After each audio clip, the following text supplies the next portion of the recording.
Congratulations on getting the bonus, the look hacking system, how to recreate any look of any film. If you're like myself and many other filmmakers out there, you may spend a lot of time watching movies and being amazed by their looks. You sometimes, like me, might wonder how a filmmaker achieves a certain look and might even want to try out a similar look on your own. Well, that's what this tutorial and this bonus is all about. I'm going to share with you an amazing system to hack any look. We're going to go through the process of breaking down the look of 2 Hollywood films and then apply those looks to clips on our own. This may seem like a daunting task, but we're going to follow a process that will actually make this a lot easier.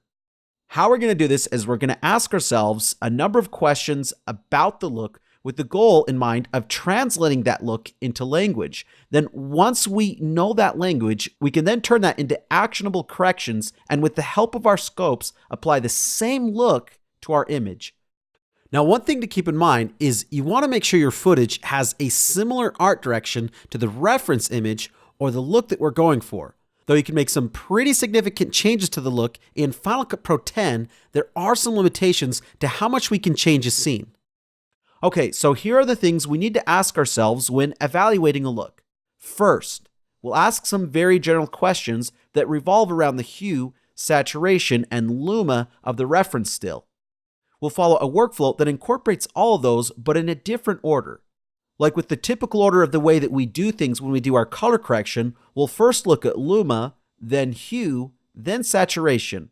So following that order, let's look at the luma-related questions we should ask ourselves first. What is the brightness and contrast like in the image? Is it a bright scene or a dark scene? Would you consider the contrast to be high key or low key? You'll want to get a good screen grab from the film you're trying to emulate so we can bring that into Final Cut and analyze it using the video scopes. Once we do that, we can ask more specific questions like, where is the trace gathered in the waveform? Is there detail in the shadows, and if so, how much? Is there detail in the brightest highlights, and if so, how much? Then we can move on to analyzing the image for color. What colors do you see? Does the image have a single dominant color? Does the scene follow a particular color scheme? What color are the highlights? Or what color are the shadows and undertones? And as a final step in the workflow, let's ask ourselves the questions, what are the saturation levels like? Is there a certain object or color that's emphasized or more saturated than the others? Armed with this information, we can then recreate the look that we like. Again, assuming that the art direction and the type of shot is similar to the reference material that we're trying to emulate. In this tutorial, we're going to recreate the looks from Mad Max Fury Road and the film Her. The first thing we'll need to do is get a good resolution reference still. If you have a Blu-ray available, that will give you the best quality, but in most cases, pulling from streaming sites will give you a good result as well. Just be careful with pulling stills from the internet, as the stills you'll find on Google are often heavily compressed and oversaturated because the grading is different between the actual film and the trailer for a film. To get those screen grabs, you can grab a still by hitting Command-Shift-3 as the video plays back. The still will then appear on your desktop. In our case, I've already gone ahead and grabbed all the stills that we need. Okay, so now that we know what we need to do, let's get hacking. For our first example, we're going to use 2 different reference stills from Mad Max Fury Road. One of them is a close-up shot of Max's face, and the other is a wide shot that shows the sky.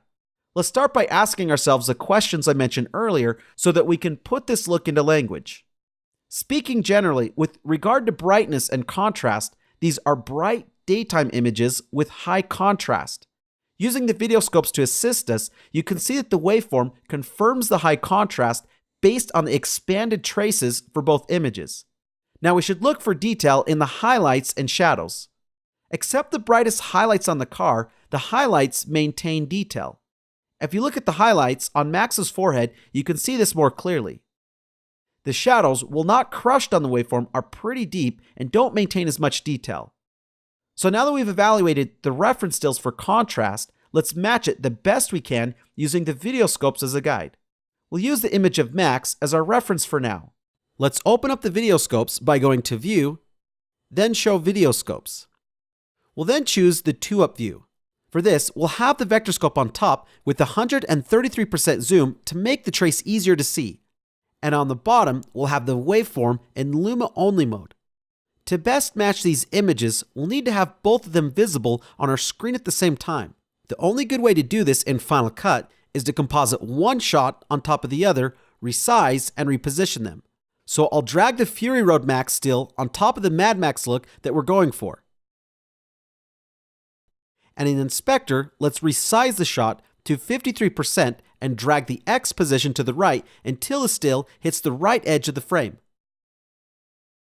Now click on the video clip on the bottom, change the scale to 52%, and then drag the X position to the left until the edges of the shots line up. The image was shot on a Blackmagic camera using a log gamma profile, so we'll have quite a bit of flexibility as we make changes. However, this can make for a difficult starting point for your grade. So to make our job easier, we can apply a Final Cut Pro camera LUT to convert from log to Rec 709. To do this, let's click on the info button in the inspector. Then change the view from basic to settings. Now in camera LUT, let's change to Blackmagic Design Film 4K. There, that makes for an easier place to start. So to match exposure, let's use a curves correction. I'll click here and select Add Color Curves. Let's drag the bottom point up until the shadows in the waveform line up with the reference still. Then drag the top point to the left. And from here, we'll create an S-curve to increase the exposure of the overtones and darken the undertones. To do that, I'll make a point here and drag up to brighten the 3/4 tones, and then make another point here and drag down and to the right slightly. After our adjustments, our shadows and highlights are both looking a bit too bright. So I'll drag the bottom point down and the top point back to the right until the traces match better. If you need help, you can always hover your mouse over the waveform to create guides. This can be especially helpful for matching shadow and highlight levels. Okay, the contrast now matches pretty closely. We can always make adjustments later if we need to. Before we move on to evaluating the color, I think we should increase the saturation a bit. I'll add a color board correction and increase the global saturation until these parts of the trace align.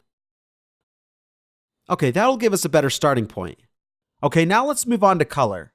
The first question we should ask is, what colors do we see? In both reference stills, we can see a heavy amount of orange as well as cyan in the sky. The clouds and smoke also appear slightly pink. If you look at the vector scope, we can see that this film follows a complementary color scheme, which means that almost all the colors in the scheme sit directly across from each other on the color wheel.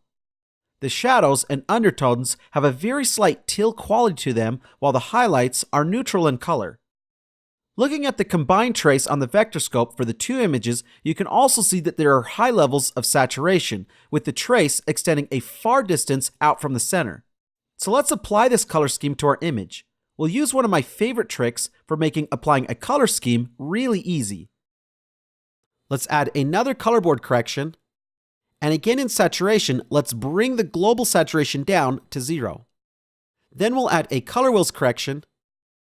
And using the highlights control, if we drag on the color wheel, we can see our image change in the vector scope. Because we're adding this color over a grayscale image, the trace will appear as a straight line. Our goal is to match the hue angle of the reference image as well as its distance from the center of the vector scope. Let's drag towards orange to accomplish this. I'd also like the bottom of the trace to align with the reference trace, so using the shadows control, I'll drag down and to the right. We may need to adjust the highlights again just slightly after making that change. Okay, if we click here, we can access Color Board 2, where we desaturated the image, and turn it off. When you turn off the grayscale color board correction, you can see that our color adjustment is too strong. So in the color wheels correction, let's drag the saturation down until our trace matches the most saturated part of the image of Max. I'm noticing that our image is extending a bit too far towards red, so let's fix that with an isolated adjustment. I'll add a hue saturation curve correction, and in hue versus hue, let's make a point here, here, and here.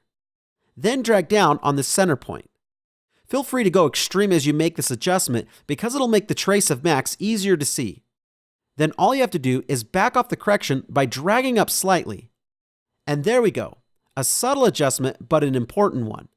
Okay, now let's take a look at adding color contrast, which I'd like to do with another color curves correction. Let's start by creating an S-curve in the red channel, and to do that, we'll need to make a point here and drag up to add red to the 3/4 tones. Then we'll make a point here and drag down to reduce red, introducing cyan into the quarter tones, helping to create that warm, cool contrast. Let's also drag the bottom point to the right slightly to create a much better match in the shadows. I'm also seeing a little extra green in the quarter tones, so I'll make a point here in the green curve to protect the midtones and highlights. And another point here and drag down just slightly. Now let's work on matching the sky. For this, we'll use the other reference still that shows the sky. So let's drag that to the top. And then to match the properties of the other reference still, we'll click on the shot of Max and hit the keyboard shortcut Command-C to copy it. Then click on the top still, and then use the keyboard shortcut Command-Option-V to paste effects. You can see that the trace in the vector scope representing the sky is extended towards cyan. We'll make our correction with a color wheels correction, so let's add another. To limit our correction to just the sky, we'll hover the mouse here to bring up the mask controls. I'll click here and select Add Color Mask. Then I'll click here and drag out until we have a good sample of the sky. Now using the master control, we'll drag towards cyan until the traces in the vector scope line up. The color is looking good, but we also need to match the exposure. We'll reduce the master exposure until the traces for the sky line up. You can see them here in the waveform. This is looking awesome. Now you can probably see that the edge of our color mask is showing if you look at the tops of the trees. So let's increase the mask softness. Don't worry that the correction affects the rest of the image, we'll fix that in the next step. Just focus on cleaning up the edges. Okay, that looks good. So now let's add a shape mask by clicking here, drag to make the shape rectangular, and then size and position it like this. We want to add some softness and position the shape so that there's a natural fall off as you get closer to the horizon. The sky's looking good, so let's click on the top clip and hit V on the keyboard to go back to the shot of Max as our reference. I'm going to need another color wheels correction. Then, like before, we'll select a color mask and click and drag on the clouds. You can also shift click on the clouds to add to the selection if needed. Then again, we'll add a shape mask, adjust it to a rectangular shape, and position it over just the sky. Then we can turn off the mask visibility. Now using the highlights control, let's drag towards magenta until the traces align. You can see the faint trace for the sky on the reference still here. And then decrease the saturation until they match a bit better. Lastly, I'd like to neutralize the color in the brightest highlights. I'll add one more hue saturation curve, and then in the lumiverse saturation curve, I'll make a point here, and then drag this point all the way down. And voila, it's as easy as that to get clean highlights. While we're here, it can't hurt to make sure that the deepest shadows are also neutral in color. So I'll make a point here, and drag this point all the way down. Quick and easy. So here's a breakdown of what we did. I'll turn off all the layers one by one until we get back to the original image, and then back on. Looking pretty convincing. This is a powerful system when you follow this workflow. Once you're done, you can turn off the reference still with V, click on the shot on the bottom, and click the reset button in the transform properties to restore the clip to its original size. So again, to match this look, we followed the following steps. Number 1, we grabbed a high resolution still from the source material that we wanted to match. Number 2, we put the look into language by being able to describe the look. And then number 3, we then used the split screen view and the video scopes to help us achieve the match. So let's try this one more time with a completely different look using a clip provided by filmsupply.com. In this case, we're going to hack a look from the film Her. Just like before, we'll first need to put this look into language. In general, this is conveying an afternoon that is overcast and has moderately low contrast with elevated shadows and muted highlights. Let's take a look at just the skin tones to get help with our matching. You can see that they sit between zones 3 and 6. Okay, so now let's first adjust for contrast and then we'll address color later. Let's repeat the process from before to get a side-by-side view. I'll take the reference shot from the film Her and put it on top of the clip from Film Supply. I'll change the scale in the inspector to 50% and drag the X position until the still reaches the edge of the frame. Now click on the clip on the bottom and change the scale to 65%. We can make it a bit bigger since the aspect ratios of the two clips are different. Then drag the X position until the shot is positioned like so. Like before, we'll start by adding color curves. Using the Luma curve, I'll start by dragging the top point to the left until the trace on our shot lands right about here. This puts the skin tones just a little underneath the brightest parts of the skin on the reference still. Now you'll notice that this makes the sky too bright, but we can fix that later. Next, I'll drag the bottom point to the right to match the shadows. The reason I decided to perform this step second is that I know the increase to the highlights would increase the shadows as well. Then let's make a point here and drag up to improve the overtones.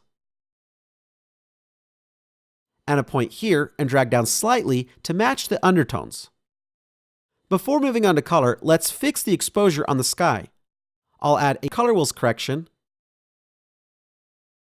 And using a color mask, let's sample the sky. I'll click and drag out here, and then hold Shift and click and drag here. We'll leave the bottom part of the sky out of the selection for now. Now with the highlight control, let's decrease the exposure until the sky traces match. Then we'll increase the mask softness until the edge of the mask is less visible and the entire sky is selected. Before moving on to color, let's also pull all the saturation out of the sky with the master saturation control. So now let's look at color. This shot was an analogous color scheme only using colors that sit directly next to each other on the color wheel. The image is only made up of yellow, orange, and red.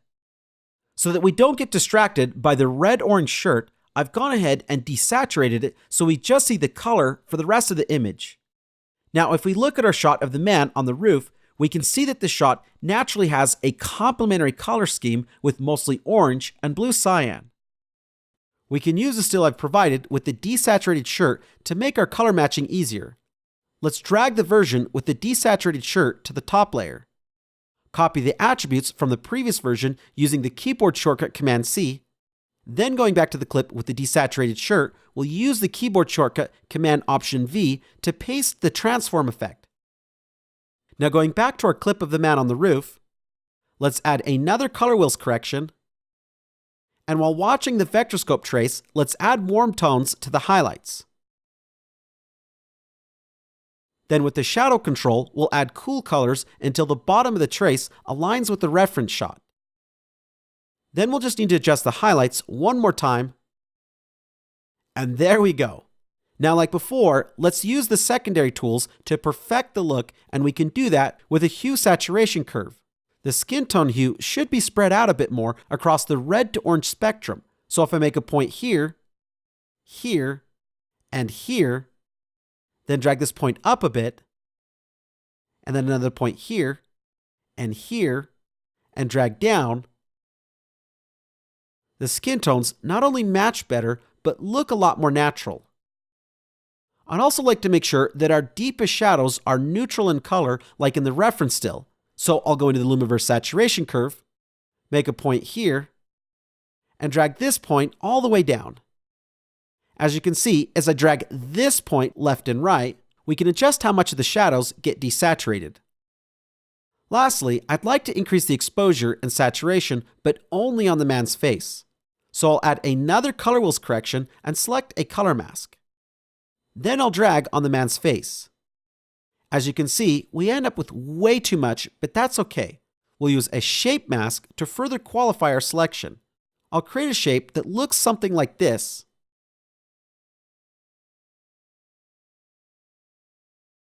And that should do it. Let's turn the guide for the shape mask off. Now with the highlight control, let's increase the exposure and the saturation and add some softness to smooth out our mask. And bam! Consider this look hacked. Now I'll go back and turn off each effect one by one to review the changes we've made.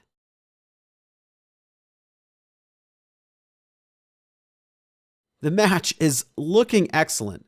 So I hope that this video has given you the confidence you need to go out and hack any look using Final Cut Pro 10. I suggest that you try out this technique with looks from your own favorite films. Thanks for watching and happy hacking!